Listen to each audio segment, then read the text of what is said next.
Councilmember Paulson Jr., Here. Councilmember Robles, Present. Councilmember Hernandez. Yeah. Councilmember Guadalupe, Present. Mayor Julian. There. We have a quorum. Will you please stand with me for the pledge of allegiance?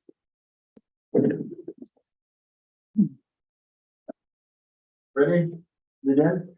I pledge allegiance to the flag of the United States of America and to the republic for which it stands, one nation, under God, indivisible, with liberty and justice for all.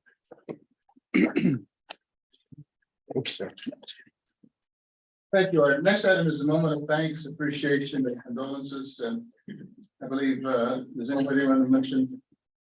Louis? Go ahead. There's a gentleman that, long time resident of Guadalupe, Louis Navarro, passed several days ago, and, we wish his family, well. I know it's a really tough to lose Louis. He's been here for, I don't know, many years. He's, what was he, 93 or 94? Veteran, a long time member of Guadalupe, so condolences to his family. The next item is item 4 is an agenda review. Is there a council member that wishes to change the order of the business that we have noted here? No hands, so moving right along, presentation, Central Coast Community Energy, Judy Young, Senior Customer Account Manager. Hello. Hi, Welcome. Judy. Thank you. Hi. See what this is of. So thank you, council members and staff and Mayor of Guadalupe. My name is Judy Young and I am the Senior Member Agency Account Manager with Central Coast Community Energy, also known as 3CE. It is my honor to be here with you tonight to highlight Central Coast Community Energy's recent accomplishments, as well as our plans for 2023 and beyond. I will start tonight with a brief introduction to community choice aggregation for anyone who is new to how the CCA model works and how it differs from the investor-owned utility model. And then I will highlight CE's history and role in your community. So once a community signs on to a CCA, the CCA takes over electricity procurement, while the existing investor-owned utility continues to handle transmission, distribution, metering, and billing. CCAs are public agencies and return revenue to their communities in the form of programs, incentives, and rebates, and can also assist with local job creation and renewable energy development. Our agency has seen tremendous expansion since we formed in 2017. We expanded from Monterey Bay to the entire Central Coast, and your community joined in the year 2021. As of the end of 2022, 3CE was made up of 34 member agencies throughout our 5 counties, serving nearly 450,000 customers and securing over $1 billion in renewable energy and storage agreements, while returning $26 million to our communities. Since that time, our member agencies have grown to 35, and our investment has more than doubled. Over 94% of utility customers in our community are enrolled with 3CE, and in the year 2022 alone, we delivered over 5,000 gigawatt hours of electricity throughout our region. Also in the last year and a half, we enrolled the community of Buellton, completed enrollment of unincorporated regions of Santa Barbara County, and welcomed the cities of Atascadero and County of SLO as our newest communities. So there's a lot of news to report, and I'm going to start with the focus on the 4 major benefits promised to our communities when we formed in 2017. So starting with local control, community choice aggregation allows local government to have greater control over the type and cost of energy supplied to their communities, to ensure that energy sources and rates reflect the community's values and goals. With 3CE, decisions about where your power comes from and how you are charged for it are made by local elected officials. We are making progress on climate goals together as a region, and we are far ahead of both state and federal targets to decarbonize our energy supply. Here in the city of Guadalupe, you share board seats with Solvang and Buellton, and are represented by Solvang, Claudia Arona, and Randy Murphy. So next I'm going to talk about rates. In March of 2022, we decoupled our rates from PG&E and established our own rate setting procedures based on cost of service, resulting in about an 18% savings for residential customers. Small and medium commercial customers saved between 2 and 19% during the year 2022 once we switched to cost of service, and we expect our competitiveness with the incumbent utility to continue. So as you can see, we have worked to keep our service affordable for our communities, and now I will shift focus to our efforts to procure clean power. Today, we are at 50% clean and renewable and on track to be at 60% by the year 2025, which is 5 years ahead of the goal set by the state of California. Our strategy commits 3CE to meet 100% of its demand with clean and renewable resources by the year 2030, with balancing on a monthly basis, which is a full 15 years ahead of the goal set by the state of California. 3CE is also pursuing offshore wind generation and emerging technology in California. The auction for leases in federal waters off the Central Coast in December 2022 was an important step in bringing these resources online. In order to achieve these goals, 3CE's procurement team has prioritized long-term contracts to bring new clean resources online as quickly as possible. To date, 3CE has executed 19 long-term power purchase agreements and energy storage agreements. 5 of these projects came online in 2022 and add up to nearly 280 megawatts of generation and energy storage combined, or about 22% of our current load. Meeting greenhouse gas reduction goals is also about electrification. As individuals, the biggest impact we can make to cut greenhouse gas emissions and improve air quality is to replace fossil fuel vehicles with EVs and replace the gas appliances in our homes. As 3CE works to clean the grid, electric cars and appliances will be emissions-free in their operation, and the electricity that powers them will be 100% clean and renewable. The final commitment I'm reporting on tonight is a continued investment in your community and all of the communities in our service area. So this slide shows what we accomplished over the last year. And looking more broadly over the past 3 years, 3CE has helped put more than 1,000 new and used vehicles on Central Coast roads by distributing more than $2 million in cash rebates paid directly to our customers. By electrifying our transportation sector, these EVs have spared more than 6,000 metric tons of regional CO2 emissions. Additionally, in collaboration with funding partners like the California Energy Commission, 3CE has delivered rebates that will help build more than 1,000 new EV charging stations in our region. We've also paid to make more than 2,000 new affordable housing units all electric, and that support continues. Residential customers within the city of Guadalupe are eligible for rebates up to $4,000 towards EVs and chargers and toward replacing certain gas-powered appliances. We also have programs aimed at helping our member agency partners like yourselves advance electrification and stay up to date with building codes that advance electrification. And we have business-friendly programs designed to electrify new housing, including farm worker housing, to upgrade ag equipment, and to install DCFC level 3 chargers. With an eye to equity, coupled with an awareness that many of these enhancements are out of reach for our underserved communities, we provide an additional $1,000 Electrify Your Ride and Electrify Your Home rebates for income qualified customers. In partnership with the state, 3CE has garnered over $464,000 for your community. And please see the rebates and incentives page on our website for more information and to apply. With the continued support of the city of Guadalupe staff, council, and community, along with the rest of our communities, 3CE will continue to deliver innovative solutions, impactful programs, and exemplary service, along with clean and renewable energy. This concludes my presentation. Thank you for your time, and I am available for any questions. Thank you. I had I think it's 2 questions. One is, can we get the lights, sir? We shared before when Buellton was on as a, part of the group. So how does that working now? It used to be 2 years that we split with Solvang. Now you have a third. Is there a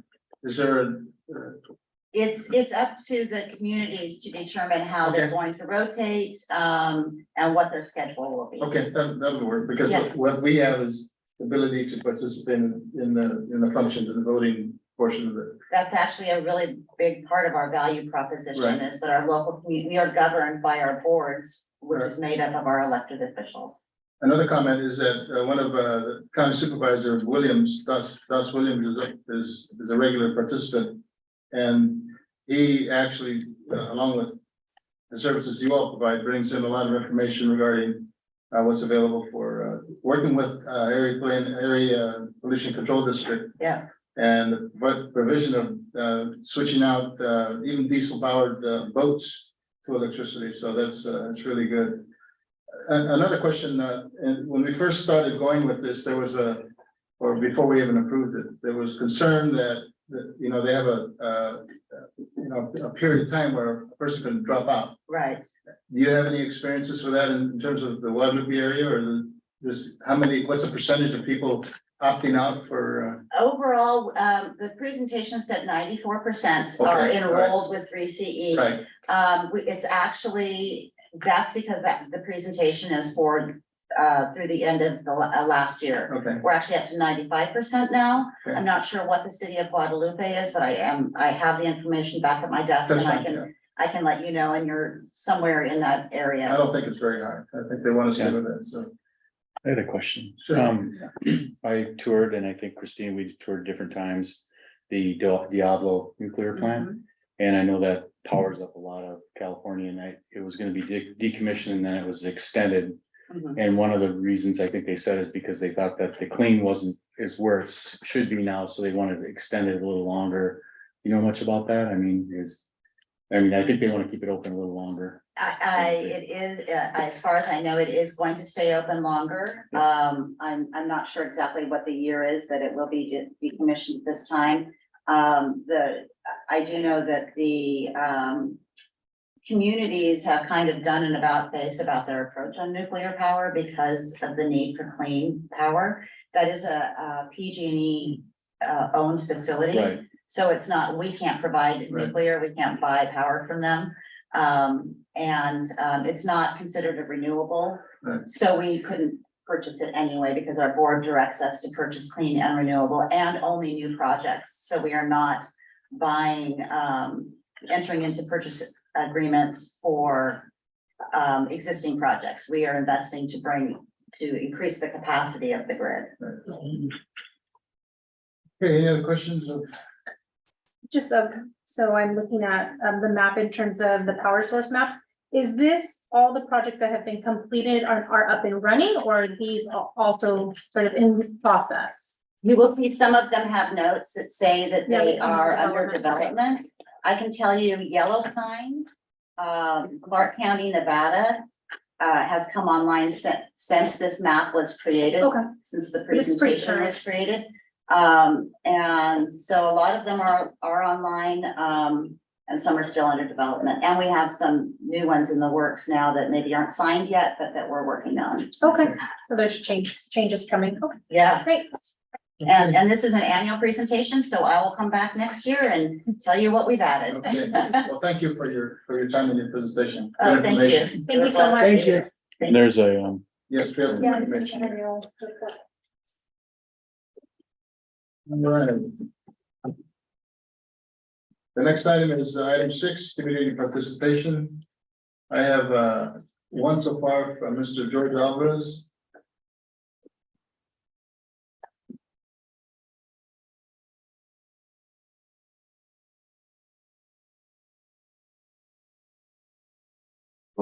Hopefully, one of the council members can get a hold of this young lady during the week and asked her what can she do to help us paint the electrical poles downtown.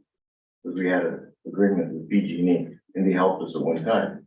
It'd be nice to find out through community outreach to what they can do for us from that perspective. And just for information, early '90s, I was hired by PG&E as a consultant to get the pay stations going in the county. It was fun working with these guys. They're very oriented towards the general public. Now, my main concern is for some apparent reason, am I the only guy see how dismal downtown looks like with the red peeling off the curves?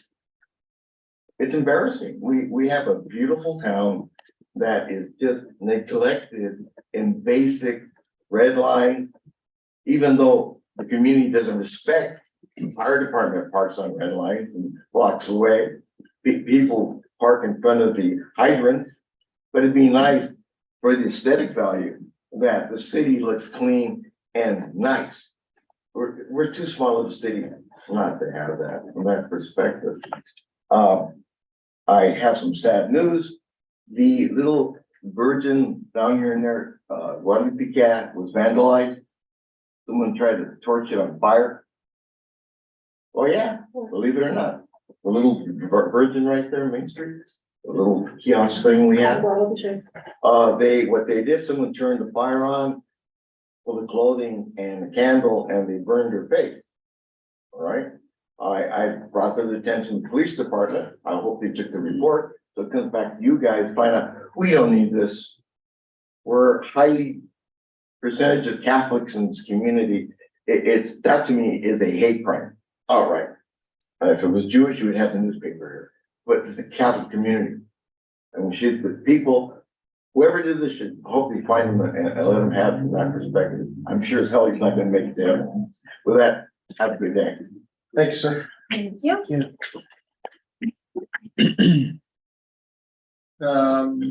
Is there anyone else in the audience that wants to, there's speaker slips, so if you want to say something or speak on an item that's not on the agenda, you're more than welcome to do that.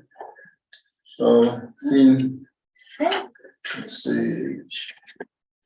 All right, we'll go to item 7, community consent calendar. These items are presented in the approval without discussion as a single agenda item. So if there's I think there's an individual here in the council who wants to pull at least one of them. So. Yes, I'm gonna request to pull item F. Okay. And Hannah, do we also need to pull your report along with it, or just that particular item? Just that, I mean, So just F to you guys. for discussion. Say it again. Item F. Yes, as in Frank, sorry.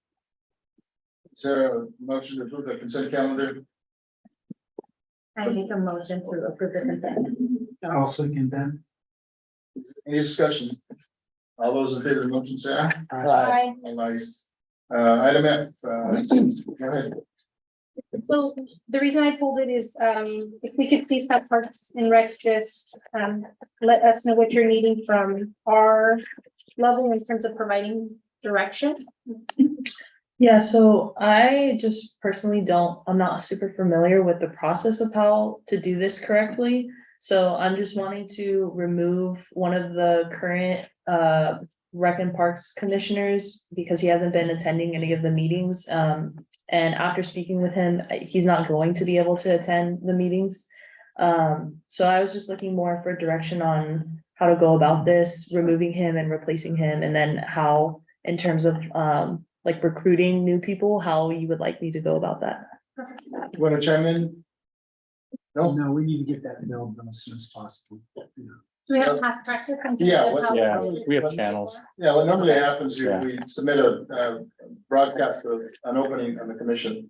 And they are to submit a letter of request in terms of that they want to be on a commission and some of the background in terms of how they would support that recreation commission. I've also said they wanted to, so it's a matter of just putting it out on our website, passing the word around, and then giving a deadline in terms of when Probably an interview, maybe.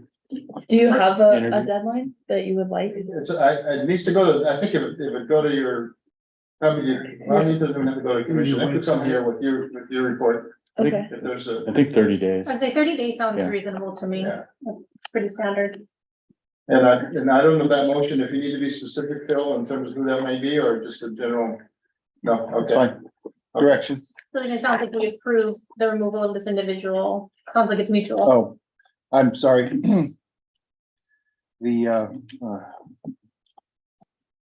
You just gotta be patient. Yeah, sorry. Oh, okay. Okay, sorry about that.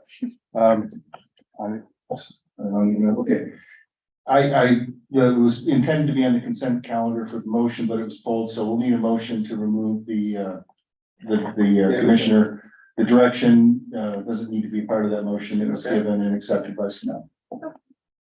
So So do you need the name of the person or not? Yeah, to Because make we a don't wanna. Yes, Okay. I don't, have that in front of me. Kind of Yeah, you know the name of the person. do I say it? yes, Yeah. we need to yes. say it. To say Say it for the record, yeah. Trevor Lamberson. Yeah. Spelling. Okay, so is there a motion to remove Trevor from the commission and then submit a letter of request in terms of filling in that?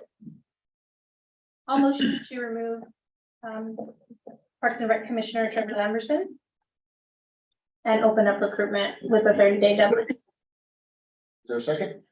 I'll second. Oops. It came from the left, my left there anyway, Sorry. so second, Mr. Robles. Any discussion? All those in favor of the motion say aye. Aye. All right, thank you. Thank you. Thank Thank you. Now we go to item H. No, we No. already did that. I'm sorry. Let me backtrack. Because we had a request to speak on that. I missed it again. So Mr. Alvarez, you had a request to speak on item H. Which one? He said it doesn't seem. Sorry, I'm not sure if it was. Yeah. specific to this individual. Well, yeah. One of the most important elements in the community is our law enforcement. Straight out, without law enforcement, without laws being implemented and respected, we're not working shit when it comes to the community. We have an outrageous amount of people making U-turns in downtown. Immense, we're not talking 2 or 3, we're talking quite a bit every day. Granted, we're short staffed as far as our officers involved, but I haven't seen anything from the body of government really to discuss the probability of looking into grants to get more people involved. We've lost quite a few. We ended up, unfortunately, an accidental killing, it cost the city $4 million in wrongful death aspect of the punishment. The poor guy got involved, workman's comp, other situations. We need as much direction from you guys to solve problems in law enforcement. If we don't have a good policing department, guy got shot. We have these things coming again. San Maria came in here and did a drive-by and shot up one of ours, or one of them, and it happened. The stain of Guadalupe is getting darker. We've had a reputation of drugs through the course of history, other journals downtown Guadalupe. But now that these guys carry guns and the youngsters from that perspective, I think it's also important, and I've talked to members of the police department, they have a list of Megan Law characters. So anyone who wants to know who the hell is a pervert has the right to know who the perverts are and where they live in the community. That should be also, if you're in school ball, the school should have stuff like that to protect the children. Be proactive in dealing with children issues, especially with the crap that's going on with targeting children and trafficking on that. And I recommend that you should see Sound of Freedom. Excellent movie. Thank you. Thank you, Mr. Thank Alvarez. you. Okay. The next item is item 8, city administrators. I'm Yeah. sorry, did I miss that? You're right. I'm right. Oh, that's okay. You're right. Thank you, Mayor and Council, staff, and public at large. I just, a few things to add to the written report, city administrator report. And one is, I just thought I'd give you a copy that I received recently. This is the charging station for the new bus that's gonna come in about 2 weeks. It kind of ties into 3C Energy, which is kind of nice. Also, I have Dwayne Chisholm here, our interim Public Works Director / City Engineer. And this is his first meeting, and I asked him if he would be willing to provide you with a little update to see how things are going for him, so you have a feeling and a good sense of where he's at, and you can ask questions if you want. Sure. Okay, Welcome aboard. Thank you, Mayor and City Council. If I misspeak, for the last 10 years, I served as with a board. So if I say you're board president or whatever, We'll forgive you. I'm just muscle memory. So, but this is a busy little town. I've been here about a week. We've had we've really looked into some of the things that have been going on in the various divisions within Public Works. We had quite a few things in the transportation area that we addressed. Some backlog of issues with regards to some reportings to the state. We got those resolved. We also are in the process of working on our reimbursement issues with regards to some payments that were due. We've also, I also discussed last Friday the Royal Theater construction, the construction process that's made some recommendations with regards to that. We've also looked at 2 of the newest lot splits, SB9 lot splits, and these are fairly new, and there'll be more to come with regards to those. We've also worked with the staff on the wastewater side. We have 2 major issues associated with the wastewater system in the treatment plant. There's a new general order that's going to go into effect within the next few months. And there's a timeline in which to comply. And so there'll need to be some fairly significant improvements that are going to be necessary at the wastewater treatment plant in order to comply with the new general permit regulations.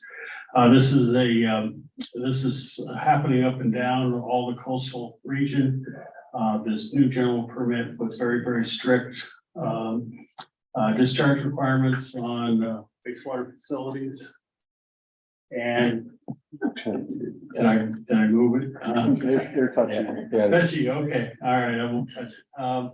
So it's a bit challenging. You have some time period to comply, 3 to 5 years to comply. But if you're going to try and use grant funding or some other funding mechanism to try and defray the costs, that'll be something that'll have to be worked on fairly quickly. Also, we need to be part of the recycled water general permit that's going to be issued. We need to sign up for that in September, and we'll have an item for you to review in September on that particular area. So, yes, that's kind of the highlight. I've taken a trip of Escalante Meadows and took a tour of that project and talked to the superintendent there. Also took a look at the 5th Street tank site and the potential for the removal of that tank as part of a contract. Also, the high tank reviewed the report on the condition of the tank and what's going to be necessary in order to get that completed. That needs to be fast tracked in order to get that work done prior to the end of the year so that the Central Park can be completed on time and where they need to be. So we're trying to work that into the schedule there with regards to the timing. So that's what I was able to accomplish in 4 or 5 days. Yeah. So that's all. Thank you. You forgot the painting of the curbs. Yeah. Yeah. I have it on my list. Okay, There we good. go. Thank you. Thank you for that. Thank you. People don't realize, although we're a small city, there's a lot going on. There is a lot. You look at Central Park, you look at Leeway Park, you look at the Royal Theater, you look at Escalante, you look at the sewer treatment plant. You look at the river, the issues with with the channel. So, you got your skates on, so thank you for being here. Any questions questions? You want to add to that, or you? No, I just am really grateful that we got you on board so quickly. Thank you. Thank you. Okay, we'll go to item 9, Director of Public Safety. Thank you, Mr. Mayor, council, citizens and staff. You have my report. I want to make a couple corrections on the police as far as the resignation. The date is incorrect. I think we're about 2 days behind that when that officer resigned. And number 4, we did not have to move that lieutenant. We were able to deal with our staffing issues. And on the fire, number 4, we are in the process of backfilling that paid call firefighter position. Other than that, I submit my report, but just one comment so that I didn't know how many people really view this proceedings. First and foremost, I want to thank Mr. Alvarez. He's a huge supporter, comes by the office on a regular basis, talks with their officers. Our department really loves and appreciates his support on a regular basis. But then too, I want to make sure that we get the correct information out. Not only do we have a former mayor who's always been a huge proponent of the police department and public safety and trying to get those resources. I want the public to also know that I see each council member and mayor on a regular basis, and they are diligently working on where can we find money, what can we do, give me options to try to get police here, not only get police, any other kind of options. So as the public safety director, we really appreciate how you do it all. And I see you either at your work at school or hair or cutting grass or whatever it may be. Each one of you always ask that. And so I want to make sure that that's on the record, because it's easy to make assumptions because we don't have it. We would all like to turn that over yesterday to make it happen. And I appreciate that you put together meetings and even though sometimes it can be hard-headed, I appreciate our human resources and finance and our city administrator and legal who keeps me on the straight and narrow. Everyone here is really trying. And so I want to say again, I appreciate you, George, and please stay with us. And this city is trying more than the public really knows. And it's unfortunate that they don't get to hear that often. So that is my report, unless there's any questions. I have a comment. I'm mistaken, one of the gentlemen in the audience for the San Diego group. Is San Diego group here or no? No, sir, they are not. Okay, can you explain a little bit about what they're doing? Just to take a minute.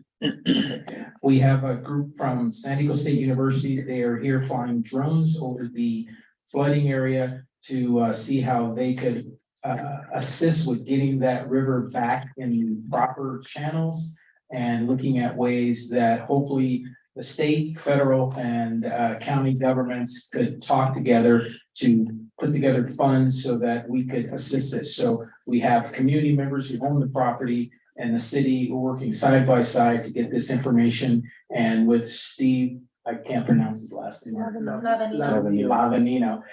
They're all spearheading this, and that came about from the meeting last Wednesday. So this is a huge effort, and I hope the rest of the community and this entire city really sees that this has not been dropped, and everyone is working to make sure that we get the resources that we need here. I have a follow-up to that. Last Wednesday meeting, that Todd mentioned this in his report. There are 3 main areas that the county's working on right now in terms of Main Street Beach. We call it Main Street Beach. The one area is the area just before the kiosk. And that, according to Public Works for the county, this is going to be about 450, 700,000 just for that portion. The second portion is the land, the road between the kiosk and the center. That's another 700,000.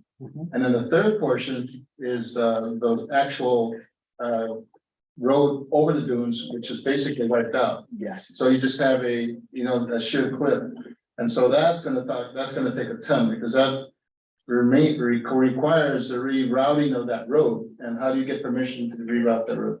So thank you for that information that the students are gonna bring to the county and to FEMA and to everybody else is gonna be really important. So thanks for heading that up. Thank you, sir. Any questions of the chief? No, but if I can add to, that meeting that we had, just to reiterate to the people at home that that is just a temporary fix. Till we can come across something, to mitigate that flow. So just to get it open to get people access out there, so. Well, the goal with those three is that immediate access. The actual goal is to get it back in the channel. Right. So lots going on. There's a lot of moving pieces to that, and there's a lot of, I think the thing that came out, at least for me, is so many agencies have their hands in this. Our police chief / public safety director is out there, getting access to locations. We have the collaboration of landowners who are giving us access to these really remote areas that are really hard to navigate. So we've got county here that came, both the representative as well as Public Works and their staff. So it is a really like an all hands on deck need right now. And so I really appreciated their time, our staff's time, to really educate the community and provide that information, because it is complex. And sometimes for us sitting back, it's easy to say, well, why isn't this done? But there are a lot of moving pieces. It was very eye-opening for myself at that meeting to see how much time and money it's going to cost to really resolve a complicated issue. So. Okay. And thanks, Hannah, for your group setting that auditorium up. There's about 80 to 100 people in there. It was a really good turnout. Including private property owners that. You think you're loud per se. A little bit, Yeah. a little bit loud. That's okay. Yeah, they wanted to turn that bulldozer right down the middle of the channel. And Can't do that anymore. Yeah, you can, but you just go to jail. We'll go to regular business, item 10, solid waste collection, transportation processing and disposal franchise agreement. Mr. Senko. Thank you, Mr. Mayor, members of the council. This item was supposed to be on the meeting where former Public Works Director, city engineer Shannon Sweeney was at. Unfortunately, although she was perfectly fine with the agreement, I needed to review it for legal, and I had some issues. So the item was pulled, and now my reward for that is I get to give the staff report. I didn't want to ask Mr. Chisholm to come in and go cold on this with the history. This particular franchise agreement that you're looking at tonight, the origin precedes me. I started with the city in 2017. This was the year before. And it was an existing franchise agreement, but the one that we're operating under now is referred to as the amended and restated franchise agreement with, well, we'll just say the predecessor of Waste Management, which operates the city solid waste collection system right now. That agreement was entered into in 2016 and provided for 2 5-year options at the city's unilateral right to extend the terms for the additional 5 years. This particular agreement ends this coming week, July 31st, 2023. If the city wishes, under this agreement, if the city wished to exercise one of the options of 5 years, it had to give notice at least 90 days prior to the termination date. That notice was actually provided by the city council and city council directed staff to provide that notice November 22nd, 2022. So there have been negotiations going back and forth, and as you can tell from the revised agreement, quite a few changes that were made. And those were necessary under multiple changes in the law. The contract, even though the city can extend the franchise agreement for 5-year options, it has to allow changes to allow the franchisee to comply with the law and keep up to date. So Waste Management did quite a bit of the amendments because they're the experts in that area. As I said, my changes were mostly the legal nature and relatively minor. I think that Ms. Gomez will probably say, if she speaks, that our interaction went very smoothly. There was really no back and forth. There was 2 or 3 exchanges and it was all done. So we're ready to go from city staff's point of view. Former Public Works Director Sweeney assured me that she was perfectly comfortable with all of the changes. And she was very excited about moving forward with this franchise for another 5 years. And then there'll be one more left after that. And then who knows? That concludes my report. Okay, Ms. Gomez, if you care to speak? Or is that a silly question? Welcome again. Okay. Good evening, Mr. Mayor and Council. There you go. Okay. Again, good evening, Mr. Mayor and City Council, City staff and administration.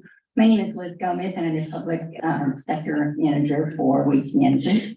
I am here this evening to talk about, of course, our agreement and to ask for your favorable consideration. Before we go into that, I did want to at least acknowledge and introduce my waste management family. It's half of the audience tonight, but everyone is here tonight in support of the agreement. It's been vetted through our legal, through our director, Sandra Persley, who gave her blessing on it as well. We have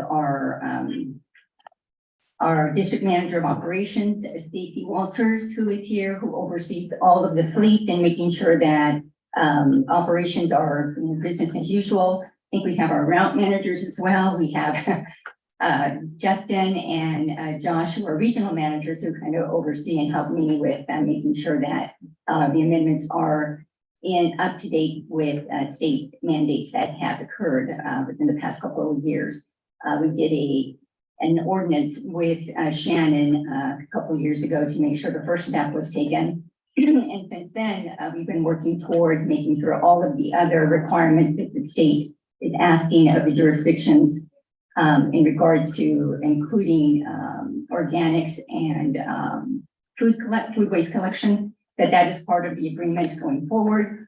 So again, when working with Shannon, we decided to include those. We included language, we provided that language. And then with her departure, Philip was then able to pick it up and making sure that it aligned with what the city agrees to and that the terms are agreeable and that we continue to service the city. We're committed to providing excellent service with all of our, what we do on the daily for the city. And then that is going with the organics. Now you will see weekly collection of that as required by the state law. And you will see the recycling continue as it is in every other week collection. But I think the main difference is that you're going to see the organics part of this agreement. Okay. So I don't know if you have any other specific Question questions from for the me. council? You first. Okay. I was just curious if we were to move forward with this agreement, if customers could receive a voicemail in regards to the food collection weekly, just because of the change. I think a lot of customers were anticipating picking it up last month. So there's a lot of confusion.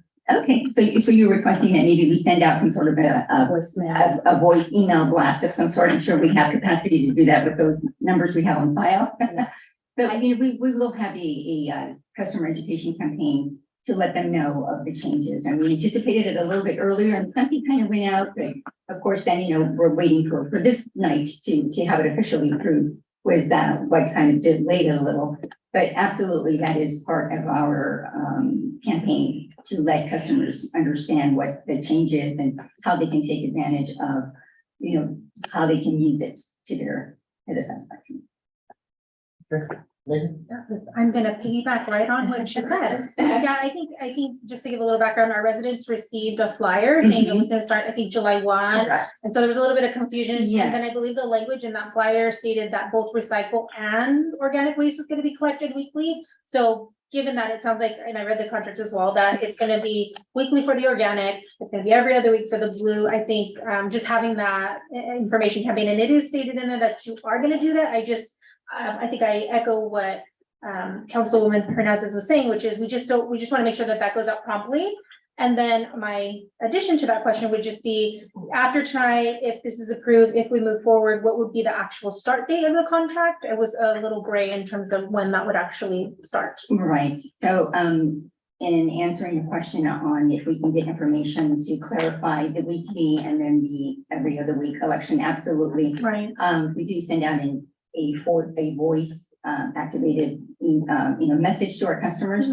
That will be, a little bit more, clarified so that they understand it. And I know probably doing it in Spanish as well is going to be a big Absolutely. need for this community, so that's something that we can also do. As far as, when the contract will begin, so this contract officially ends on the 31st. So we hit the ground running on August 1. Okay. And we continue with services, and then as soon as we have everything operationally ready to make sure we have that weekly collection, which they have been preparing for, because it's been coming up. Right. We understand this. So yes, it will be very soon, August 1. And then the only other thing I had in reading the contract, Mhm. I couldn't find the clear language. Are the residents still gonna be entitled to the 2 cleanup days per year? Was that gonna continue ongoing? That's I'm correct. seeing heads nodding. Thank Yes, you. that is Because correct. that is something I think, Oh, absolutely. given our distance from waste management facilities, those are just really critical to help us, our residents, really maintain any, oversized trash and any yard debris. So they're just really helpful. Understood, Yeah, yeah, and we do value that because our Correct. customers do, ask for it, request it. With the COVID, we had, certain protocols that we had to adhere to, so they were going to our facility. But now that, we had that cleared, as a matter of fact, we had a cleanup, I believe it was the beginning of this year, where we had it here in town. Mhm. So, yeah, that is something that, we will do another one for this year, and those are going to be ongoing in the new agreement as well. Thank you. Very welcome. That was it for me. Any question? You're good. Okay. I just hope we have a smooth transition, yeah. Thank you. Absolutely, yes, that we're looking for as well. We have one request to speak, and that's from Mr. George Alvarez. I'm well familiar with HSS. I sued the city of Santa Maria here because they wanted to build the recycling center in the middle of town. Not you guys, city council, right, for $80,000. Can you imagine that facility in the middle of town where Las Pasaderas would be? You wouldn't have it. No one wants to move into the community. It has a garbage dump in the middle of town. So I prevailed, went to court, won. It cost you guys $2,000 to get the case. But the problem I see here is you're not transparent, for God's sake. I'm a customer. A lot of people are customers. Don't we have the right to have the best possible deal by having a competitive bid, which is standard procedure for most communities? I have nothing against HSS, okay? It's not you guys, right? It's the history. Where, does anyone know what the tipping fees are gonna be? Very important question to solve, save money for the people of Guadalupe. Are they gonna go through Chicago grade, maybe? I don't know if it's $85 a ton. Or are you gonna go to Santa Maria, which is much higher? These are factors involved in paying the bill. Okay? It's not discussed here, or is it gonna be discussed, or something I should know and the general population should have, for God's sake? We can't live under a rock and not give service to the community, especially the cost of garbage going up from that end, okay? It's funny because when I won the case, HSS hired me as their outreach worker to get them in here, to get in legally, and they did get in here. I support them. I don't support 10-year plan, which was basically a failure on city council. 10 years without having a respite to figure out who's doing the job. They have not, and if you're gonna be doing the cleanup with a street cleaner, please keep a schedule to clean the streets because you failed miserably from that perspective. Thank you, Mr. Alvarez.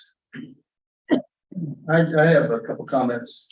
During that Pioneer flooding, we requested you folks to basically get out there as soon as you could to allow people to throw their damaged furniture. I don't think any other community had that ability to do that, and I know that it didn't take much for, I don't know if you called, somebody called, and you were out, the group was out there right away, and I was really impressed with the professionalism, even in setting one of those units down there. You can't just drive it like a little pickup and sit it down there, so very, very well organized. Many years ago, we had a cleanup at Leeward Park, at O'Connell Park, where you had the units out there for nothing. What are they, 44 yards, those big things, you haul them out. Which was very helpful. It would have been hard for us to do it. We couldn't have done it without you. So, on a private basis, your guys wave when they pick up our garbage. As they're going by, they'll wave, and that's cool because there's that connection. So, I think the service is great, and that's all I have to say. So, is there a motion on is there any further discussion on this? I just want to highlight that, not to engage in any discussion, but all the fee changes are included in our packet. So if any resident is It's right wondering, here, yeah. it is in there, and the highest I saw was a difference of $5. So just want to put that out there, that if you are a resident that's watching or is curious about that, the service rates are transparent and in the document provided in our packet. That was all. Okay, is there a motion to approve resolution 2023-66? I move then to approve resolution, where was it at? What's the one? Ah, 2023-26, right? So what I heard, 66. 66, I apologize. Is there a second? Second. There's a second. Any discussion? We'll have a roll call, please. I'm sorry, who was the second?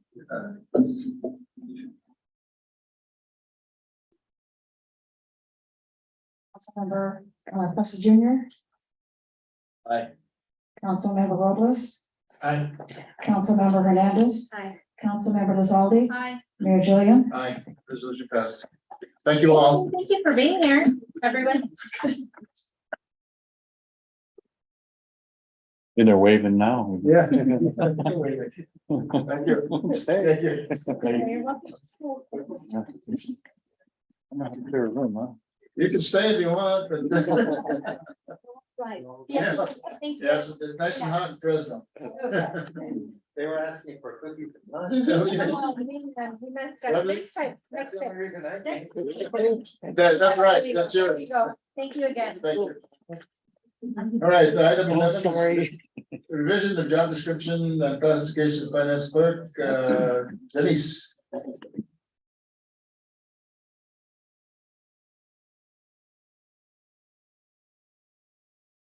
Mayor, thank you, council. Okay, so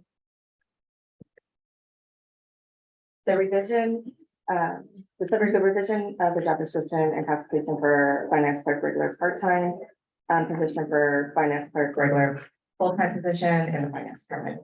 The recommendation that the city council adopt resolution number 2023-64, approving the classification and job description for the regular full-time finance clerk He's got a position. clock right in front of Is that good? it. He's got a clock right in front of it. Slide it over a little bit, that's fine. Hello? Yeah. Oh, like that part? Might have sorry. Oh, Yeah, there we go. We can try this one. Yeah.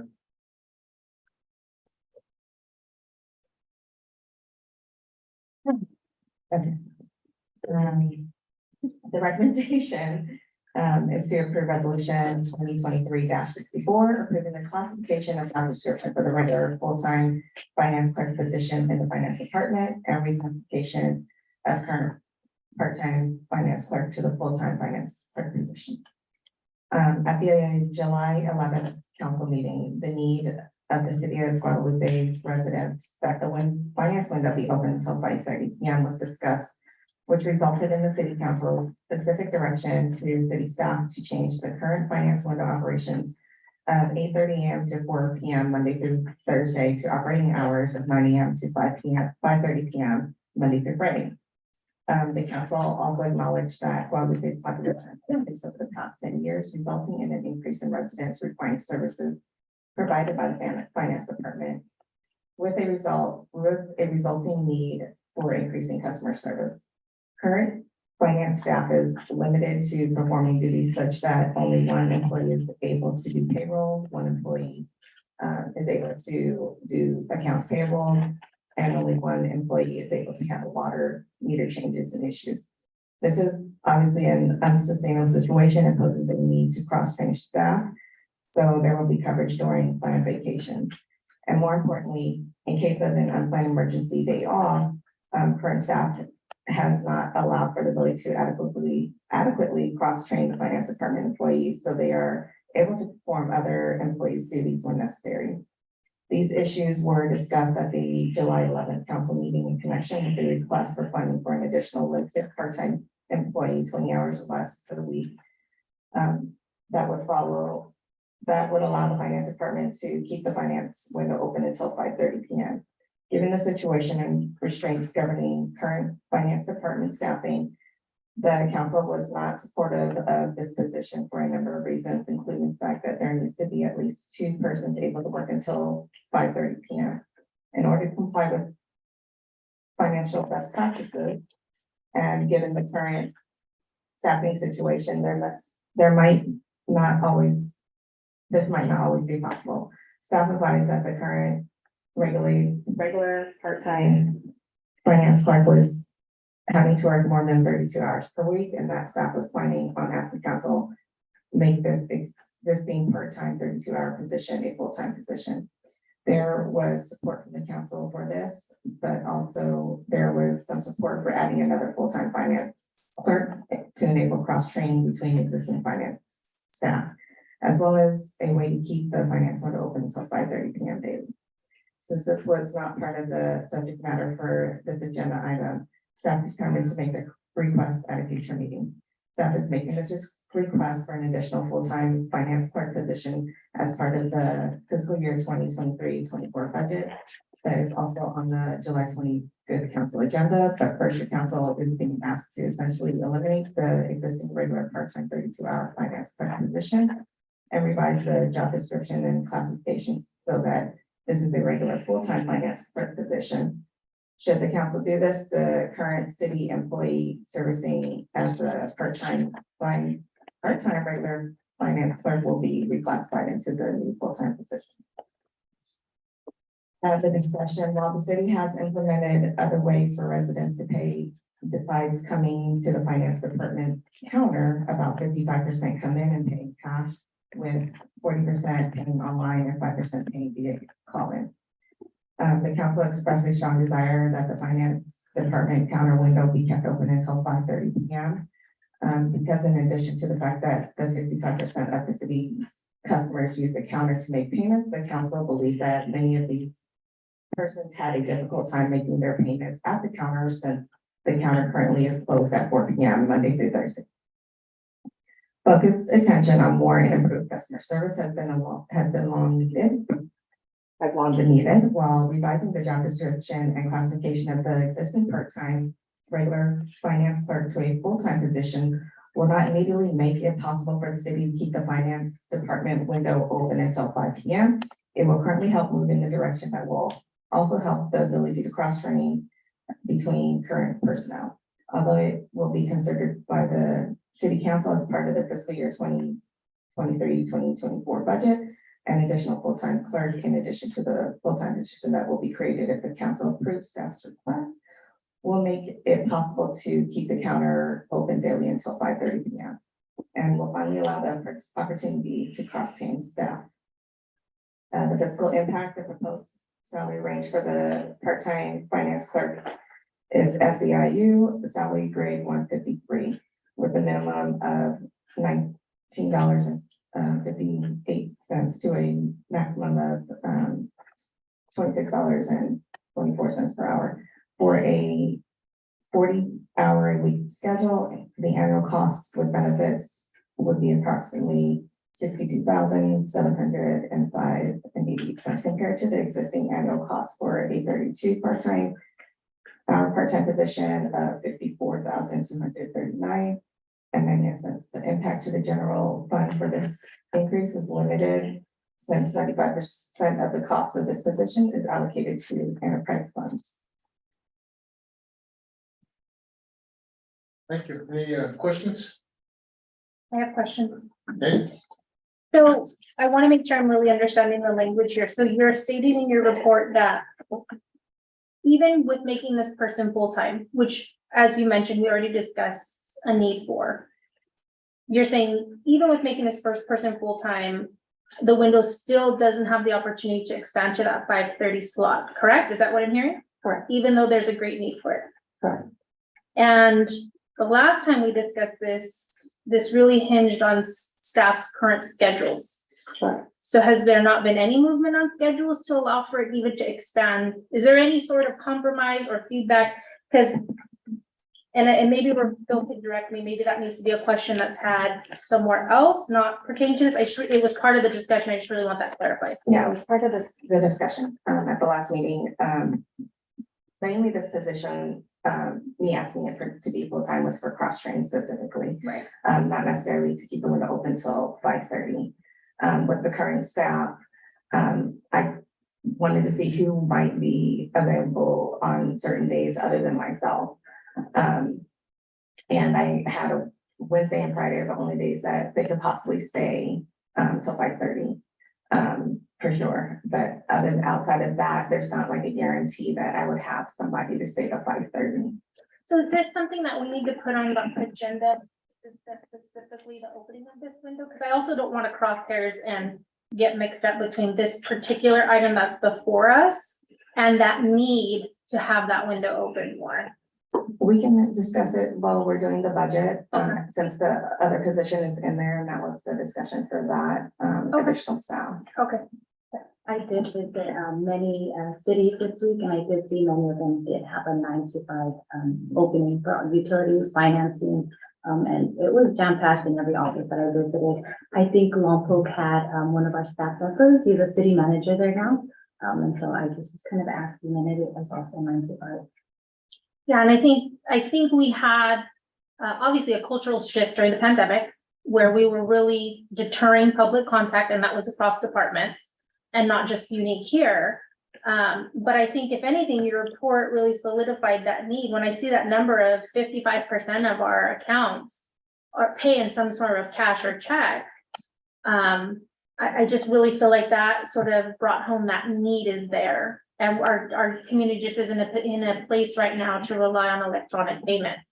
And I believe, and correct me if I'm wrong, but Councilman Acosta brought up a really good point, that there's fees associated with going electronic and not everybody is able to pay those fees. So while I know it's not exactly pertaining to this resolution before us, I just can't stress enough that the need seems to be there every time we get a report and we're looking at something. That's right. Okay, Gene, you have, Yes. My only issue with this is the fact that we have yet to be open on a Friday. We need to be open Monday through Friday. I understand staff, but this is a job. You don't get to go to a job and dictate what hours you're gonna work. You have to fulfill what's needed. These people who work for our city, along with the staff that is here, gets paid with this money that is paid to their bill on their water department. It's not a lot of money, but that goes towards their pay. I understand. But staff's not understanding that. I'm not saying you, I'm saying but staff. No, like I said, I brought it to their attention what you guys' request is. Whether or not they choose to stay or not, it's up to them. That is not my choice. I know. That is a choice that they have to make personally. My option is, where do we come to a resolution or a consensus where this works for everybody? I don't even know that the schedule was an issue until I got to like my first week that I was here, that I don't know any different, right? Right. So coming in to, You inherited something. yes, I am here. And I totally, and Janice, understand, I totally understand that. I'm not, that's not towards you, it's just I understand. You walked in and you inherited something that was already existing, and it's hard. And so what I want to say is that the regular hours prior to this is my understanding is that it was open till, the whole city was open till 4:30. Monday through Friday, but that's not just the finance department, that's water, that's, you know, permitting and finance, that's admin, so. I mean, if you want, I can accommodate that for sure to 4:30, we can still have the window open, I know you guys still want that hour, but again, it's not an hour.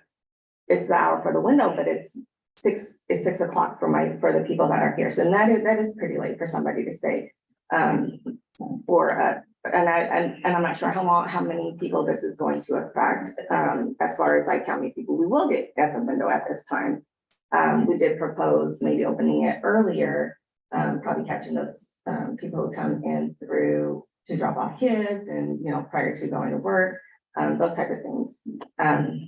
Other than that, I mean, I'm here to find out where we can balance, but for sure, I have very tenured employees, which I don't want to lose. Yeah, because with the 32-hour position, when we did that, was to be something to cover from the afternoon time towards the evening time.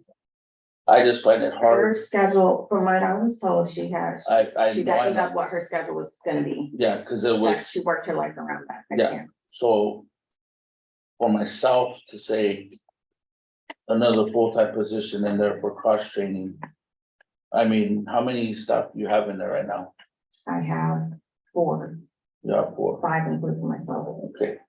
So as you But they all define specifically do some, so I only have 2 people that, you know, really work the window. I have 1 person who handles payroll and all the general ledger things that I need her to do. And there's more stuff that I need to give her, but I can't because she's already swamped with what she has. I need a cross train so she can give something to someone else.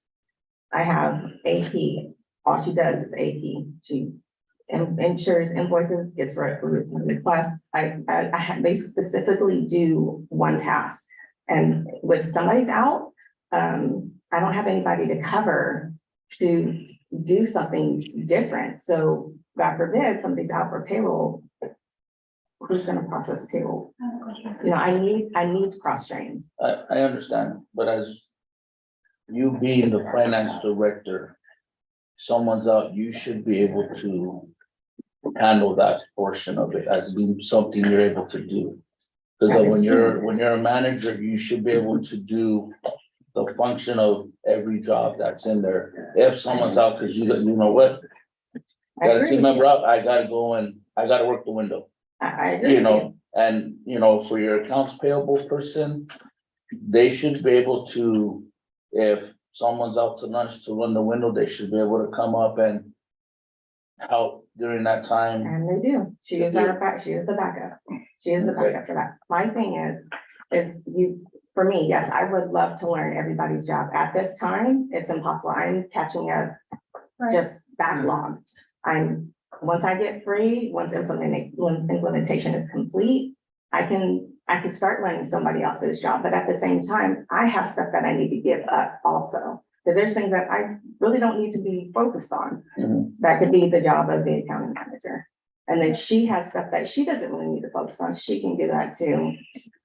One of the finance clerks. Janice, I just want to touch on some things that I just want to clarify. So you said you have 2 people that work the window. That's their position, right? Yeah. I just want to make sure I'm understanding that correct.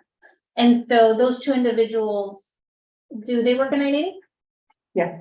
Okay. Well, one's the part-time person. Okay, so that would fill that one. And so those 2 individuals, they're unwilling to change the schedule. You want to make sure that those are the individuals that we're focused on, because we have to start somewhere. I mean, we have to start somewhere with expansion. And I think it's unrealistic to sit here and say that you're going to have everyone cross-trained and everybody up and running, and we're going to have this position filled timely. And so I want to start focusing on what can we do now to start moving in that direction, because it does need to be incremental, and it does need to be something that it can't just be, well, we can't right now. We got to start moving in that direction because there's a need there and the community is asking for it. It's not the 5 of us sitting here on our own. I don't feel saying, well, we really want the staff to stay. And I just really want that message to come home, which is, there's a need for the business to operate a certain way. And I understand what you're saying about other departments used to be here, now they're not. The other departments, we can address those at separate times. This department, this particular window, that is the face of the city. That's gonna be where our citizens see the most of our staff and are served from that window. So I think that's why we're trying to start there Right. and get at least something going in that direction of having those realistic business hours. Does that make sense? Am I making? Another quick question for Jean. On those two specifics that work that window, can you divulge the time they start and finish? As far as the hours that they come in and the actual hours that the window is open? So the only days that I spoke to them about what days we could possibly alternate. Wednesday and Friday was the only days that they were available to alternate. No, I mean, the hours that they start. Yeah, those are the only days that they would be able to stay later. So they would come in later and stay till 5:30. No, I mean, the actual starting time for them. I think you're asking Right now, currently, what is Current. their schedule? Yes, what is their schedule currently for both of those employees? So they're 7 to 4:30, if they have a 980. I'd say it's 7 to 4:30. With the 30-minute lunch. So the rate I asked her to stay till 4 now. And she also Whatever starts time at she comes in, whatever that 6-hour day is. I have a part-time. She's the part-time. Yeah, right. So the full-time comes in at 7? Okay. 7 to 4:30. And is there like a setup that she has to do prior to opening the window and being ready for the day's work? Yeah, she comes to register and prepare for the day. And We give her like 30, we'll give her 30 minutes in the morning before they open. And the window opens at 8:30? At 8:30. I do have a question. Yeah. If somebody, if we wish to hire a person to be there from 8:30 to 4:30, but they got sick, they got injured, they got maternity leave, what would happen in that situation? How would we, redirect? Here, Chuck. If I, with your permission, Mr. Mayor, Councilmember Hernandez, one of the things that we haven't really talked about that I understand where the council wants to go. We've kind of gotten away from this particular item. It's related, so there's not an issue, but in order to change the hours, there has to be, there's a process that has to be complied with, the meet and confer process with the union. Because the hours have been kind of set for a long time. Any change of hours, working conditions has to be negotiated with the union. It doesn't mean that they have the final word. It just means that we can't unilaterally set that without consulting with them. So we're kind of getting ahead of ourselves a little bit with these questions about, well, what would happen if somebody wasn't there and you didn't have someone to cover till 5:30? That's what we have to negotiate with the union. It's a way of also giving them, putting them on notice that the council wants this, that staff's gonna make that change. But it's not something that you can, we can snap our fingers and instantly say, all right, we're gonna open till 5:30 now. Starting, Monday. It's gonna take a little while, regardless of what action you take on this item or not. I just want to put that in. Councilman Gonzalez mentioned that incremental. This is one step. The next step is you hear what the council is saying, because the community is telling us we're getting off late, I need to make a payment, and it's closed. So that's the next step we take. If it needs to go to the SAU and looking at the, at the agreement, then we need to do that. But this is the first step. The second step is to change kind of the order of how we do business here. Todd, you had Denise, I know that accounts payable used to do the window. Is that a possibility to continue with that as part of that's cross training that's already kind of happened? She does as far as cover, she's a backup. That's not her everyday Right. duty. She has to process invoices, and we get a lot.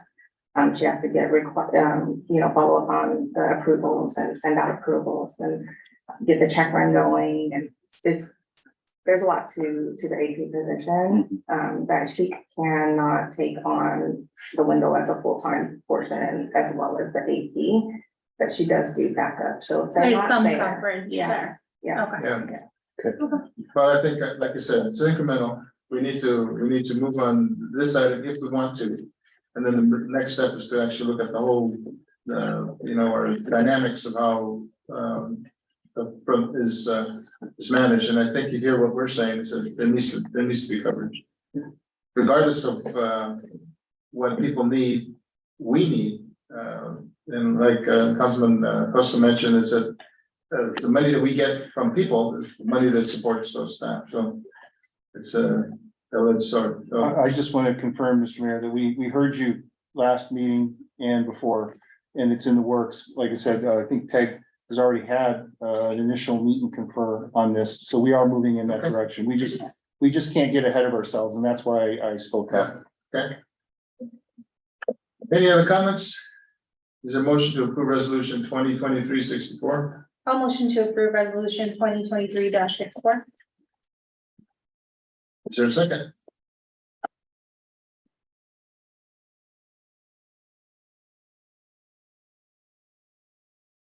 I'll second it.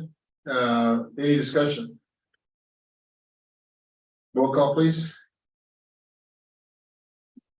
Councilmember Costa Junior, No. Councilmember Robles, The, Councilmember Hernandez, Aye. say it again, Aye. Councilmember Lozaldi, Aye. Mayor Julian. All right. Resolution passes. Or to be continued on the other side of the mountain. Yes. We'll go to, item 12, do we need a biological break? Yes, Yes. Okay, all right. that's gonna be a long item. Denise said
Wow. Denise again, she's on the spot. Denise.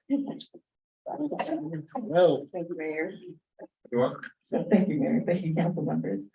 Okay, so this is the proposed 23-24 budget. We did go through a lot of the detail in the last meeting. This recommendation is recommended that the city council review requested changes suggested during the June 27, 2023 council meeting and adopt resolution number 2023-67, accepting the proposed final budget for the fiscal year 2023-24, along with the capital projects budget, capital facilities program of project and American Rescue Plan Act, ARPA allocation of funds. Background, our city council and city staff reviewed the draft for the fiscal year 2023-24 preliminary budget and asked that the following items be reviewed and or added to the preliminary budget. Clarify and add additional amount to expenditures for the library rent. Increase in medical benefits by 20%. Analyze the 300,000 from the lighting district fund to make sure we have it allocated properly to cover the applicable CIP project. Add back the expense in ARPA for Spanish mixed TECO interpreting services. Costs for utilities for Leroy Park and Vet Center. Clarify that the 10,000 for the booster pump replacement is for O'Connell Park and not Central Park. Provide the grant expenditure balances year to date for CDBG, did I say that right? Funds during review for the fiscal year 2023-24 preliminary budget, additional areas required adjusting. Sales tax revenue, employee base pay adjusted to include step increase changes, unfunded liability expenditure updated with the 2023-24 numbers from CalPERS, ARPA funds, and revenue transfers and expenditures for all miscellaneous funds.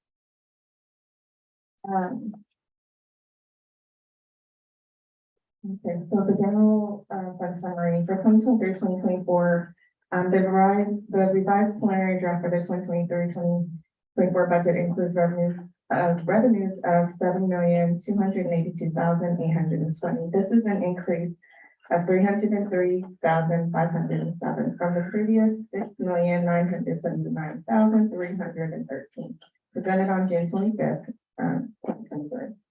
And expenditures of $7,252,961, which is an increase in expenditures of $220,476 from the previous $7,032,485 presented on June 25th. The budgeted expenditures for the proposed 2023-24 budget will need to be further reduced if the council would like to build additional revenues. Detailed changes on the budget revenue and departmental expenditures from preliminary draft are explained below. The general fund revenue changes from the fiscal year 2023-24 preliminary budget include sales tax revenues decreased by 128,876. This is reevaluate because our GAN limit calculation was exceeding the threshold. The previous amount presented in the June 25th council meeting was 596,415, which comprised of actuals as of 5/31/2023, plus a 1 month estimate multiplied by the HDL projection of 2.9%. The current amount is the actuals as of 6/30/2023 multiplied by the HDL projection of 2.9%. Any questions on that?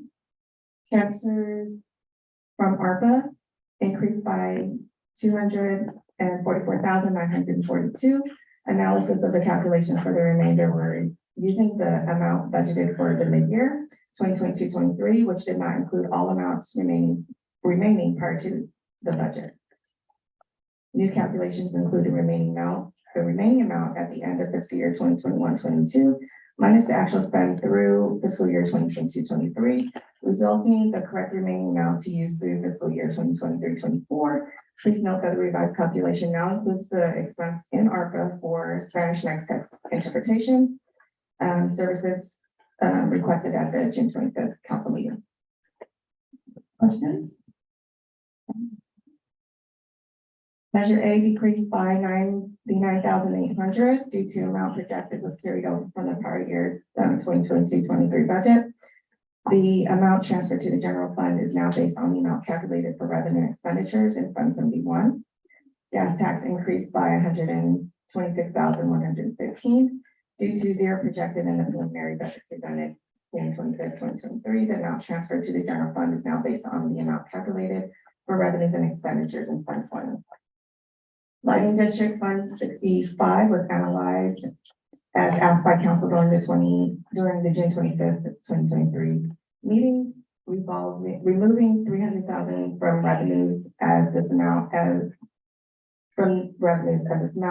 the expenditures that needed to be added to the expenditures line, and added 152,200 of revenues from tax increments, reducing revenues by 147,800. Okay. There lighting and landscaping district 163 increased by 115,900 due to amount projected was carried over from the prior year. Fiscal year 2022-23 budget and revenue of 120,900 was revenues of 120,900 from tax increments added. Lighting and landscaping district 160 increased by 22,000 due to amount projected was carried over from the prior year. Fiscal year 2022-2023 budget and revenues of 24,000 from tax increments added. Transfer from miscellaneous funds increased by 170,985 due to the projected in the preliminary draft presented on June 25th. The amount transferred to the general fund is now based on the amount calculated for revenue and expenditures in Public Facilities Fund 36 and Capital Facilities Fund 76 from impact and development fees. All other revenue items remain the same as presented in the fiscal year 2023-2024 preliminary draft budget. Any questions on revenue? Non changes from the 2023-2024 preliminary budget include, this is for the general fund expenditures. Non-departmental, the library fund 28 was analyzed as asked by council during the June 25th, 2023 meeting to clarify the amount needed for the general fund to cover the rent.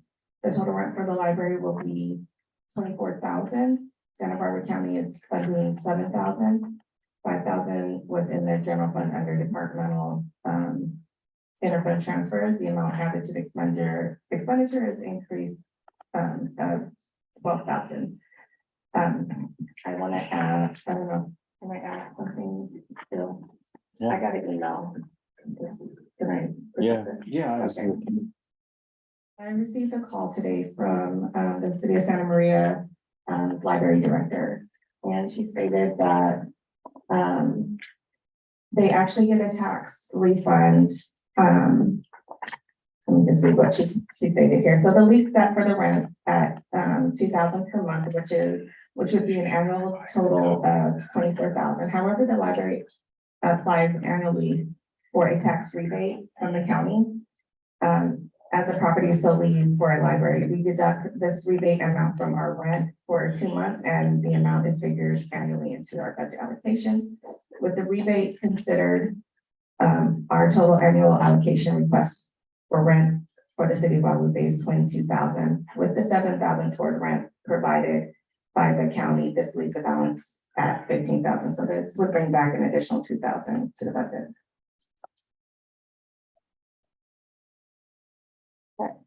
So then when you're saying the amount added to the expenditures an increase of 12,000, you're saying that it's actually. It's gonna be 10. Correct? Correct. Okay. I'm sorry, it'll be 10. That's nice. Okay, as explained above, the revenues regarding lighting district expenditures increased by 307,000 to account for the expenditures associated to the lighting district. Expenditures decreased by, this is in the finance department, the expenditures decreased by 170,734 due to moving salaries and benefits out of the general fund expenditures and allocating to the water enterprise fund, increasing the water fund by the same amount. Finance department added an unfilled full-time accounting clerk to the finance department worth 5%, which is $3,180 of the salary and benefits are allocated to general fund, and 95%, which is $59,493 of salary and benefits are allocated to the water enterprise fund. I know we have questions on that. So this is the position you're adding, you're wanting to add, correct? Correct. Was that the position that just got approved? No, No, this this is. is a Or different. a different one? This is to cover for the 5:30 shift. To 5:30. Maybe I'm new to this process. I feel like it's kind of put into the budget without enough discussion around it. And we've had so much discussion around the finance department in terms of these particular positions. I don't know how I feel about that. It just seems like that would be, we would have approved that separate, but I, again, could be totally wrong in terms of processing.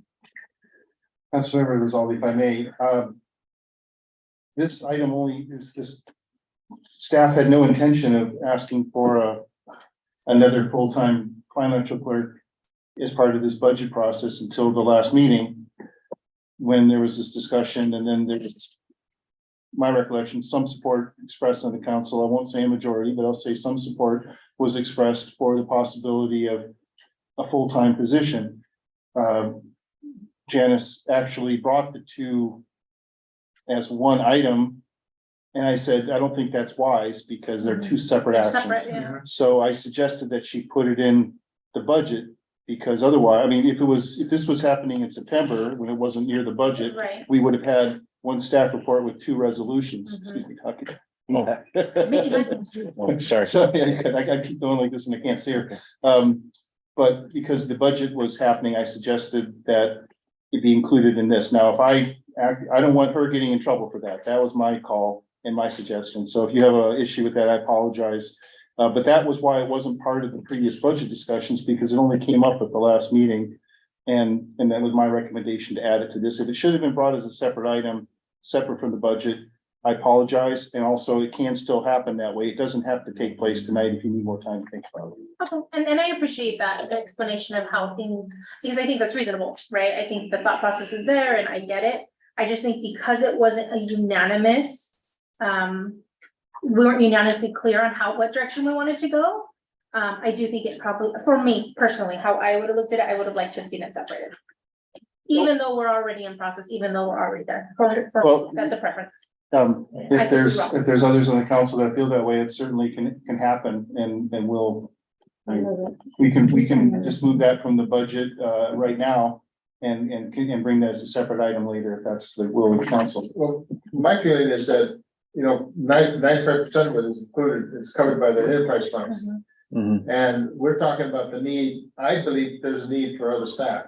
And in-house, it has to work out to where individuals that work there now have to look at what commitment they have to the city in terms of time.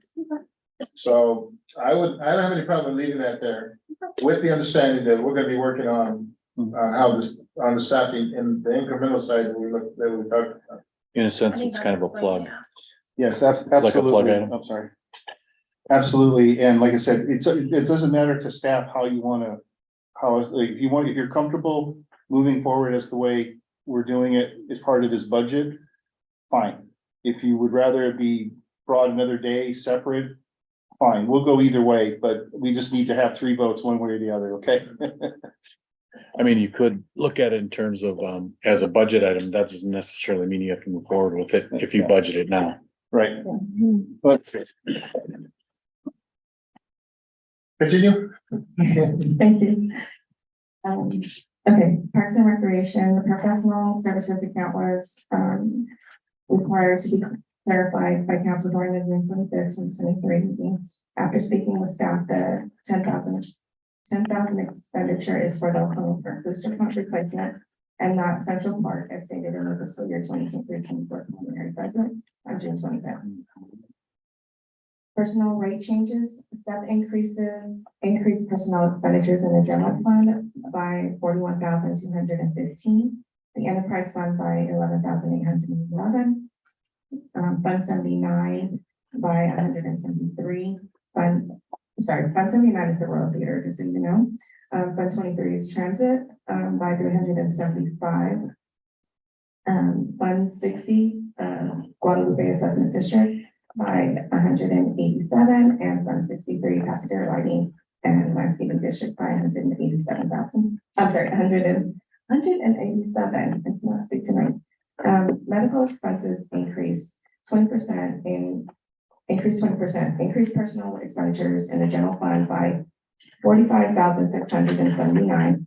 The enterprise funds by, the enterprise fund by 10,448. Fund 79, the Royal Theater by 135. Fund 23, the transit by 451. Fund 60, Guadalupe Assessment District by 135, and Fund 63, Passenger Lighting and Landscaping District by 135. Unfunded liability increased personnel expenditures in the general fund by 22,561, and decreased enterprise fund by 17,797. Fund 71, Measure A by 14,830. Fund 23, transit by 4,000.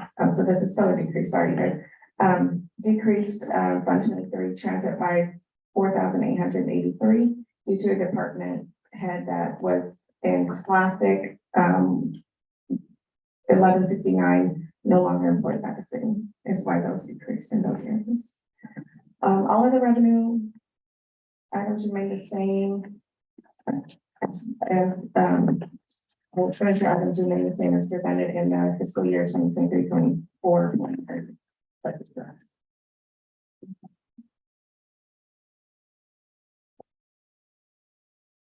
A lot of detail.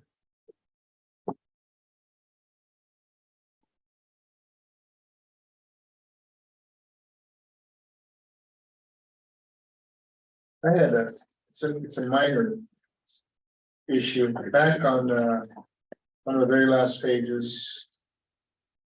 It's a history report on I can't tell you the number it is. It's page 1 of 2, but that's well, I can. Leeward Park and Veterans Center utilities. Yeah, there's that. Oh, yes. Yeah, so that's the utilities that you guys asked for. And the one I'm looking at, it says Leroy Park. Are we paying this, or is the Yeah. Boys and Girls Club paying it? No, this is because we were paying this and we need to reach out to them. Okay, so that needs to be changed. Yeah, Okay. And the veterans, we eat that. yeah. Literally. So has there been communication or there has not been communication on transition? Of what? Of the utilities to the. Yeah, initially they should. This information before we move forward to presenting it to them as far as like, when we started paying. Because I'm assuming that we're going back to request this money back, correct? For sure, because the Yeah. agreement was that they would pay it from the Right. beginning. And Absolutely. so this is in total for the time that we've been paying. Right. Okay. But no communications. I don't want to.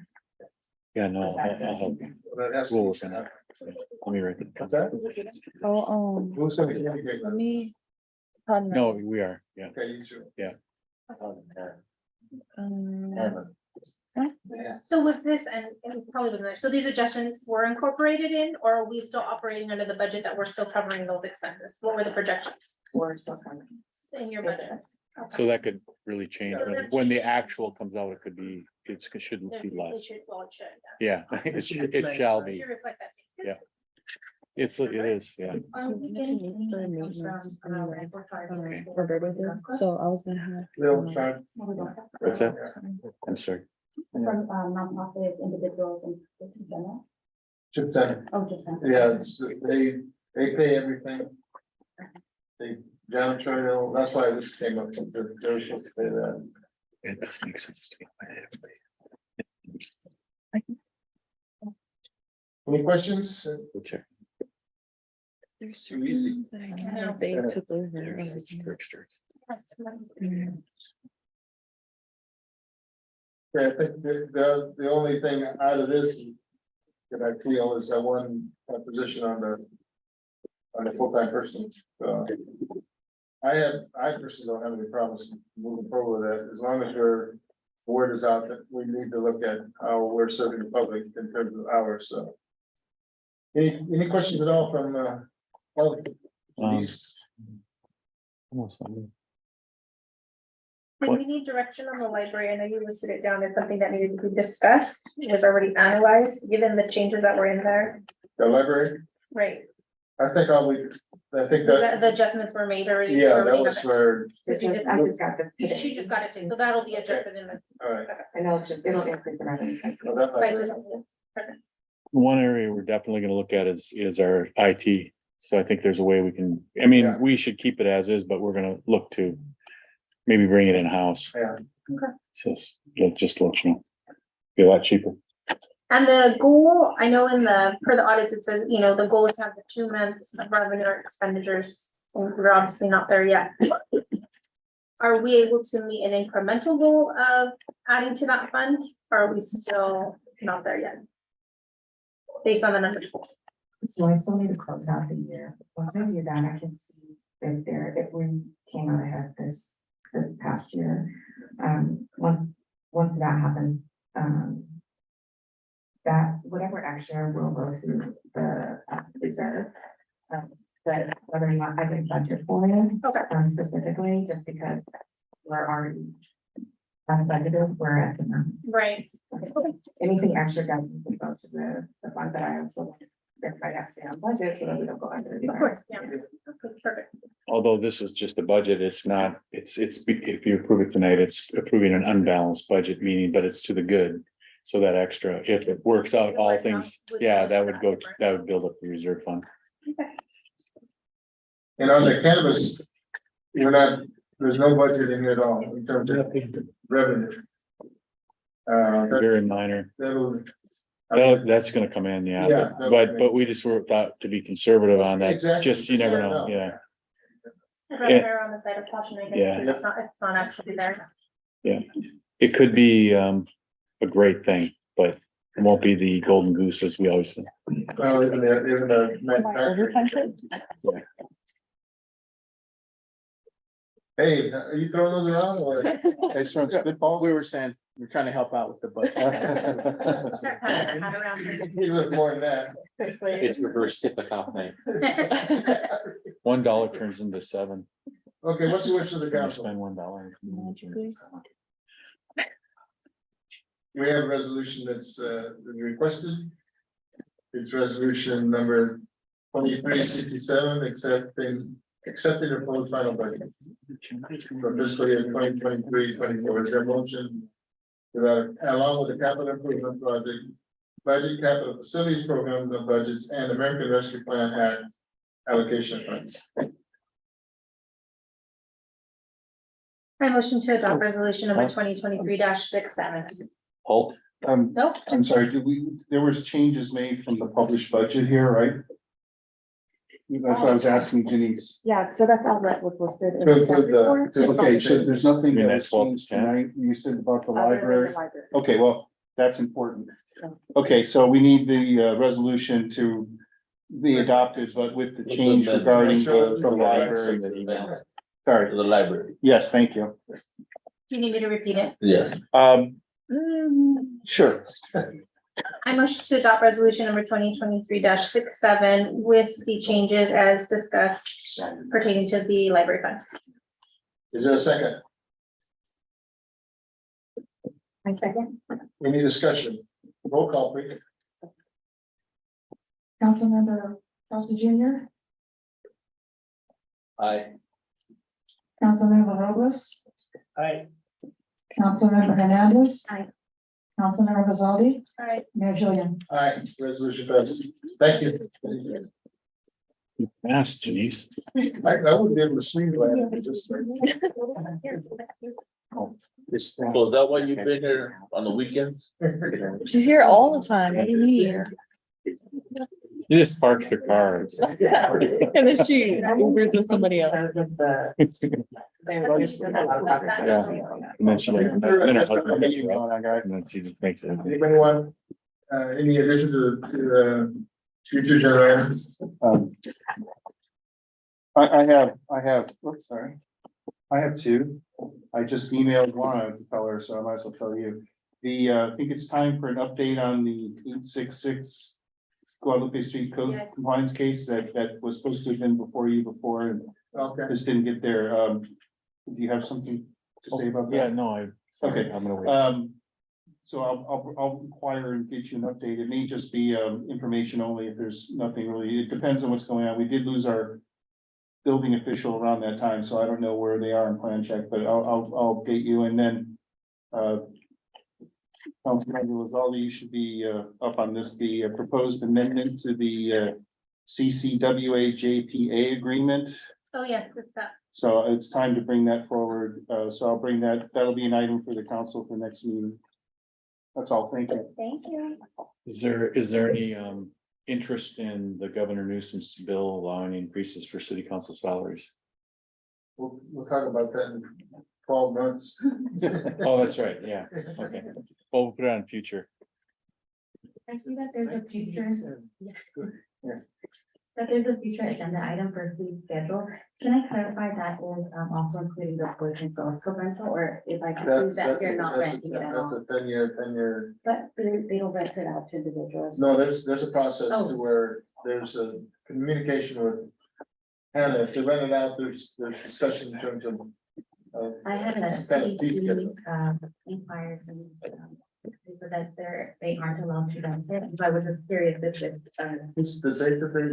So in terms of rentals, we, at least from what I was, the direction that I thought we were going in was that that's a community center, so it can't be used for like private events. That's more for what the auditorium is for Vets Hall, senior center, stuff like that.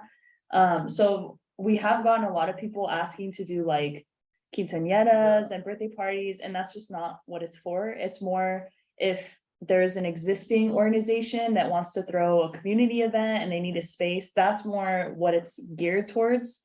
I am working with Roberto right now because they are providing staff for all of the, basically, even though they aren't paying rent, they do have to provide staff for all of the events, whether it's their event or ours. So they are looking for some type of compensation in terms of whoever is there at the facility, opening it up, staying there, making sure everything's good. So that's a discussion right now. And when I bring the fee schedule, I'll have in there their proposed rates of what they want to see. And then from there, obviously, you guys can decide if you agree with that, if you want it to change, if you want me to go back and speak with them about that. But yeah, just to clarify for anybody that's wanting to rent, Leroy Park is specifically just for community center events and recreation. I was today, I was at the CEC environmental out there in local nonprofit. They put up some air pollution measures, Yeah. and they mentioned that they wanted to host an area. So they want to host a what? So he, Just kind of talk to the community. What's wrong with that? Yeah. I believe are you talking about Alon from, yeah, so he had reached out to me already, but I just told him that I didn't say they couldn't do the event. I just said that we don't have fees set right now to compensate Boys and Girls Club if they were to do an event. And it sounded like it was gonna be not like a super lengthy event, but kind of lengthy where we, in my opinion, we maybe should compensate Boys and Girls Club for their staff time. So I just didn't want to make any decision without having council's approval on how we're renting it out, what fees are gonna be associated with that. So it's not that they can't, I just want to make sure that that's approved by council Yeah, first. they can't rent it out yet. Because it's open schedule. Yes. So when you're bringing this for the next meeting, can we make sure if that's gonna come up, that we have a copy of the contract that we have with Boys and Girls Club, just so that we have all the information when we're looking at it? Would that be possible? Okay, good. And you brought up a good point where there's no charge. So when they're talking about having to pay them to be there, and you say, well, you're not charged for any of this stuff. You could do anything you want and you use the whole building for nothing. It just seems that that's where the you scratch my back, I'll scratch your back. I think that's why I wanna see that Yeah. contract when we Yeah, discuss it, to see if there was any language maybe already in the agreement that we just wanna stick with, because I'm assuming this would have came up when we. Well, yeah, there's no, they don't pay any rent, but they pay all the utilities. Right. They Well, take care of all the. not tax- Not yet. Yeah, they should be paying us. That's why we're gonna ask Discussion. plus 10% or 20% fee charge on top of that. Go ahead. Oh, Hannah, I have another quick question. Are we having a representative from the Boys and Girls Club showing up at our monthly Parks and Recreation Commission, giving us updates, numbers as far as usage? Yes, so they attend all the meetings that we have. The last meeting was canceled because it fell on 4th of July, but anytime that they aren't able to send a representative, if there's like a schedule conflict, they always email me their monthly report ahead of time at least. And I think that's only happened once. For the most part, they've come to every single Do meeting. they give you stats? Yeah, exactly. No, it's more like guesstimates on how many kids they have. If there's specific things that you guys want me to ask them for, I definitely can. I don't mind the numbers. Yeah, in the past, they used to do that. So they would give us, as far as the programs that they're running for that month, the numbers of kids that are checking in through their card. So we know exactly how many kids are utilizing the facilities. So, I mean, it's good to keep that kind of tabulated so we know the data and all that. I know they provide what programs they're running, but I don't think they have like specifically broken down how many kids are in each program or when they're checking in, if that makes sense, but I'll ask them for that. What sports are Yeah, running. it's important to us to know how they're serving, because we're partnering with them Mhm. to serve the community. So when somebody asks us who's doing what, well, here's what's happening here, and this is happening with Would the council like to have them come here, maybe quarterly at least, as to the council? That's in the agreement already. They're Yeah. actually supposed to come. I don't know if it's quarterly or if it's, You haven't seen them at all I think yet. it's I think it is Yeah. quarterly. Yeah. Would it be possible just to get a copy of what report they give you to include it in your report? I believe it is included in the report. I think the last one just didn't have it because we didn't We have the a meeting, Okay, but perfect. I usually do include it in there. Any future agenda items? Again, Fee schedule, and are you gonna be addressing the agreement with the school? So Philip and I are working with Wendy Stockton on doing that, just because Philip is a little inundated with other things that he has to do and trying to get it as turned around as quickly as we want to. I'm gonna have to work with her on that, but most likely it's gonna be like a short-term agreement, at least just for volleyball season, because the length of the full agreement, I don't know if we're gonna have that approved before volleyball season starts. Okay. So we'll work on short-term and then. yeah, that's, long-term. yeah, That's, it's- yeah. But there's movement in that direction again. Yes, ma'am. And one more quick question. Mhm. Maybe Councilman Costa can tell us, when does Mary Buren and Mackenzie start school? He only works there. Have we worked on any of with the school district on how we're gonna Yeah, I'm do waiting. this traffic Yeah, I can't wait to coordination? see what's going on with that kind of excitement there. I thought the last time we discussed this, the school was gonna be responsible for, and we were not doing road closures for the new school year. Has anything changed? Has that been related to the administration? I don't know, that's what I'm asking, has anything changed?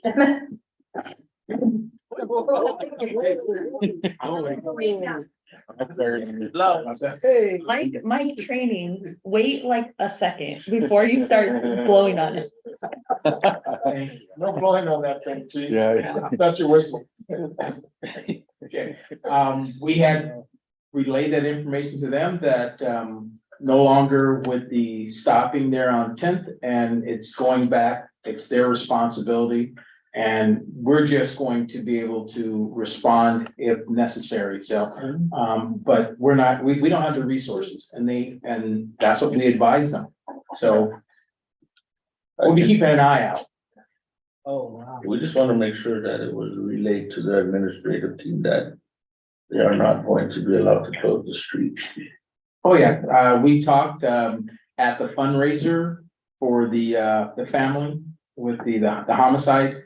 Young lady, the superintendent was there, we'll explain to him, so every kind of chance we get, it's kind of put that back in the air, since you know this is happening, you know this is happening. 2 weeks.